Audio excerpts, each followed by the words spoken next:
Well, what's your name? Carolyn Walker. Carolyn Walker, nice to meet you. Nice to meet you. So, could you tell me a little bit of what you got going on here? Yeah, absolutely. What I've got is, it's kind of a smattering of my class projects from the year. So I'm a second-year grad student in the costume technology program in the theater department. And basically everything you see is stuff that I've worked on this year. It's not everything, but it's kind of like a general idea of like what we've been working on this year.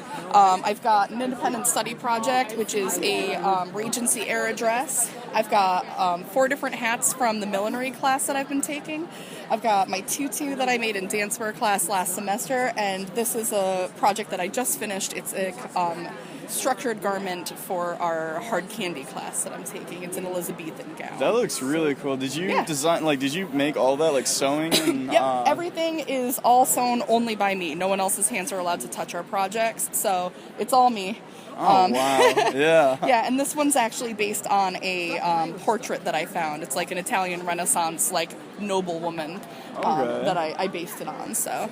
How long would you say, like, it took you just to complete, like, that right there? Sure. Well, there's a lot that goes on inside of it, so there's a lot more than what you can see. Like, I built the corset, and you need, like, the hoop skirt that goes underneath to keep the shape of the skirts and everything. Oh, to make it, like, poofy? Like, yeah, because it's not all just fabric pushing it out. There's actually, like, a underskirt that has, like, wire in it that holds it out. Altogether, that dress took me about, like, 50 hours to create, like, over the course of about a month and a half. Can we see the under? Yeah, sure. So basically, it breaks down into a couple parts. And it's all made theatrically, so basically this isn't how they would have made it period appropriate. Yeah. This is how we make it so that it could go on stage. Okay. So this is all one piece, and that comes apart like that. We've got the partlet, and this is the washable piece, so this is the closest to the skin on most of the body, so that you can actually wash it and not have to worry about washing this as much. Okay. And it's kind of like a fake shirt. And then we've got the corset, which keeps going, it goes down to here, and that's part of the shaping of the garment. We've got an underskirt that goes all the way around, and then there's a farthingale, which is a hoop skirt that holds the skirts out. And that's metal. Yeah, yeah, it's like metal hooping is what we call it. It's basically like thin strips of like pounded out steel. Oh. Yeah, and then underneath all that, you've got a little bum roll. I don't know if you can see it. You can see that, but that's it's like a little padded, it's kind of like a pillow for your butt, and that's what gives it the shape in the back where it kind of scoots out before it goes down. It makes it like a little poofy, like the Victorian era. Yeah. All right. Yeah. So that's all the layers of this. Okay. And there's a lot more layers that they would have been wearing in a period-appropriate garment, but the whole point of this project was to, like, make it theatrical, so, like, someone could get into this in about 20 minutes, whereas it would take you, like, an hour to get into a period garment. That's cool. That's really cool. Yeah. I appreciate you taking time to interview with us here. Yeah. Thank you. Thank you. All right, and so can you give me your name first? Yes, Amy Musselman. Amy Musselman? Yeah. Okay, all right. And can you describe to me what your project is exactly? Okay, sure thing. It might take me a while, but I'll describe it to you. Go ahead. So this is my capstone for my honors project that I'm doing. Okay. Basically, I love history, and I want other people to love history. Right. So I had to dive into, well, why don't they? Mm-hmm. So with that, since history, even though it's like an integral part of like education, right. People don't see the connect. Mm-hmm. Since it has happened in the past, a lot of people are like, well, how does that affect me today? Right. There's no real applicable skills. Mm-hmm. So that's why other subjects, like a study found that language arts and mathematics, more people were more positive about that because those skills applied in everyday life. Right, okay. Yeah. I understand. So it's more pertinent. So like mathematics, adding, change, or so on and so forth. Right. Kind of like personal development in some kind of way? Exactly. Okay. So to combat that interest, I thought about, okay, so why are people not interested? It could be the fact that history happened in the past. Right. So with that, it's heavily textual. You have to read a lot. I mean, you can't really necessarily enact what had happened so long ago unless you really want some... Yeah, I don't know. Depending on what event you pick, that could be very dangerous. and as well as like teacher style. Right. So if you just are having traditional methods all the time, just worksheets and just reading day in and day out, or even lecturing, like Right. you're gonna glaze over it. You're not gonna pay attention. But something really interesting is if a study found that if a teacher is very enthusiastic about the subject, doesn't matter what it is, Right. the students are not only going to respect that teacher, but then they are going to be more keen to want to learn about it because they're excited about That's it. very true. Yeah. That's very true. So, in order to bridge that gap of, well, how can it relate to me, I sought to include mobile media. Okay. Which is, technically the definition is a portable handheld device with internet access. So, laptops, Right. conversely, would not be mobile media because you have to sit down. Like, I can stand and use Right. a tablet or smartphone. Like a tablet or Yeah, tablets or smartphones. So, and this is very important because as of 2015, I don't know why I said it that way. As of 2015, all but 12% of adolescents have smartphones. Over 80% are wireless users. Yeah.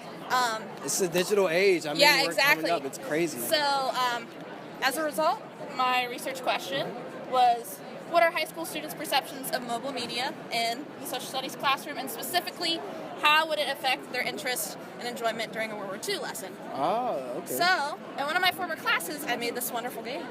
That's awesome. Okay. Yeah, I mean, you can play it if you'd like. Yeah, I mean, I'll try. Yeah, you can play it. You can go hit new game. Okay. So, can I have your first and last name? Yes, my name is Emily Griswold. Okay. And can I have the name of your presentation that you're giving? It's titled Comparison of Jump Landings in Figure Skaters while wearing skates, while barefoot and wearing skates. Okay. All right. That's awesome. And can I also have the school and the college that you're a part of? Sorry. I'm part of the College of Health Sciences and Professions, and the school that I'm a part of is the School of Applied Health Sciences and Wellness. Okay, Applied Health Sciences. Okay, that's awesome. All right. And can you just briefly describe what your project is? Yes, so I looked at jump landing biomechanics in figure skaters while they were barefoot and while they were wearing skates. Okay. It's really commonly known that figure skaters endure a lot of overuse lower extremity injuries. So we wanted to see if maybe it's something to do with the landing biomechanics that has something to do with that. We did not find any differences between their barefoot and in skates landing tasks, which is actually surprising because a lot of previous research with like runners running barefoot and in their shoes shows that running in their shoes they have an increased peak vertical ground reaction force, which basically means how much force they land on the ground with. And we did not see that here, actually, so we were surprised by that. I'm sorry to interrupt, but is that because the shoe carries more weight, and is that why that carries It's more impact? typically because they don't have the same range of motion when they're wearing their shoe than when they're barefoot. Oh, okay, that's So, but we were really surprised because we did not see that difference. They were essentially statistically the same when they landed. So we actually think that it's because the figure skaters spend so much time practicing in their skates that when they take their skates off, they're still acting out of habit and land their jumps like they would when they were in their skates. So nothing really changes biomechanically. Okay. Yeah. Oh, wow. Okay, that's awesome. So, compared to someone who's not a figure skater, would this also affect me too? So, say for an example, this is my first time ice skating. I've never ice skated before. Could this also, like, depending on, like, if I try some moves and I jump, would this also be effective towards me, like this research as well? Probably not, because jumps are usually something that is performed by people who have skated for a while. Right. A lot of first-time skaters like cling to the wall or have a difficult time. That was me the whole time. Yeah. So this is more for people who have gotten to the point where they're able to jump. Now that doesn't mean that they have to be elite level. There are low-level skaters that still jump, so this would apply to them. Okay. But not so much a brand new beginner. Okay. Oh, okay. Wow, that's awesome. Okay. Well, I don't think we have any more questions. I think that's all. I think you you described it perfectly, exactly what your presentation is. Okay. So, are you gonna, I guess, present this project to a company or so? I am not. I don't have any plans right now to present at any conferences or anything, but I would like to in the future. I'm just having a difficult time figuring out where it exactly falls because I'm an athletic trainer. But athletic training is typically more about injury prevention, and this isn't directly injury prevention. I'm hoping that it still applies. I'm still just trying to find where it fits in. Okay. Maybe like something about applied biomechanics. That would be awesome. No, I could definitely see that too. Yeah, this is definitely more biomechanics centered than it is like typical like injury prevention protocols or injury outcome type things. Okay. And so I just want to know real quick, what's the meaning behind these? Is this just the design of it, or? So these are inertial measurement units, and basically that they are measuring the body segments that they're on. So this is measuring foot, this is shank or like the shin bone, and then the leg here, the thigh, and then the low back. And so these are helping me to determine these joint angles when they land. So these two feed data into the computer to tell me how much flex of their foot that they got, here how much bend in the knee that they gave in degrees, and then how much they bent forward at their hips. So these are used to help determine the joint angle. Okay. All of the participants. Well, it seems like you did a lot of research for this too. So. Yes, I did. It's my graduate thesis project. Wow. So I've been working on it for the last 2 years. Okay. Can I get your first and last name? Yeah, Cody Wilson. Cody Wilson. All right. Can I get the name of the project? Yeah, impact of growth hormone on fat fibrosis. Okay. Oh wow. Okay. All right. And can you just briefly describe your project? Yeah. So essentially, this project is just a continuation of a study. Previous research shows that growth hormone induces fibrosis, and we used a novel mouse model to help help provide further evidence for that theory. Okay. So. Wow.